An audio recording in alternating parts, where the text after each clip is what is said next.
Okupasi terapi merupakan profesi kesehatan yang memberikan terapi individu maupun kelompok agar bisa mendapatkan harapan yang positif. Misalnya, mampu melakukan aktivitas sehari-hari yang sebelumnya tidak bisa dilakukannya seorang diri. Aktivitas tersebut meliputi perawatan diri seperti makan, mandi, menggosok gigi, dan berpakaian. Kedua, produktivitas seperti belajar, bekerja, memasak, dan lain-lain. Yang terakhir adalah aktivitas leisure seperti melakukan olahraga, bertamasya, dan melakukan hobi, serta kegiatan lainnya. Melalui terapi ini, pengidap dapat menjalani kesehariannya dengan lebih mandiri. Kenapa kita membutuhkan okupasi terapi?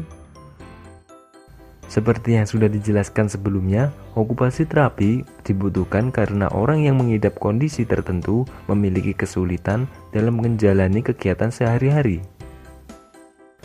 Dengan kata lain, okupasi terapi dilakukan pada orang-orang berkebutuhan khusus agar mereka bisa beraktivitas dengan lancar. Berikut adalah beberapa kondisi yang membutuhkan okupasi terapi. Yang pertama, mereka yang sedang dalam masa pemulihan dan akan kembali bekerja setelah mengalami cedera yang berhubungan dengan pekerjaan mereka. Kedua adalah orang-orang yang memang terlahir mengidap gangguan mental maupun fisik, ataupun akibat gangguan kesehatan serius seperti stroke, serangan jantung, cedera otak, amputasi, dan lain-lain. Ketiga adalah pengidap penyakit kronis seperti artritis, multiple sclerosis, dan lain sebagainya. Yang keempat adalah pengidap kesehatan mental ataupun masalah perilaku seperti Alzheimer, stres pasca trauma, gangguan makan, dan penyalahgunaan obat-obatan.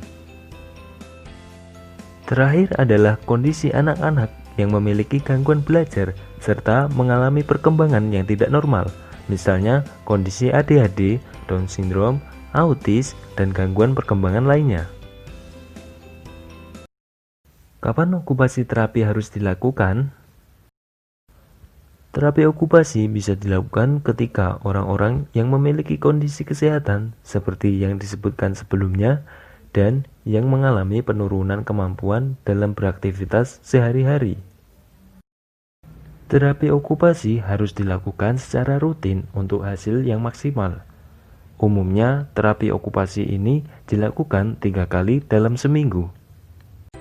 Bagaimana layanan okupasi terapi dilaksanakan? Pelaksanaan okupasi terapi tentunya disesuaikan dengan kebutuhan seseorang yang akan menjalani terapi tersebut. Alasannya adalah terapi ini bertujuan untuk membantu mereka agar bisa beraktivitas dengan lancar dan mandiri. Berikut ini adalah beberapa layanan dari okupasi terapi. Yang pertama adalah screening dan asesmen yang bersifat individual.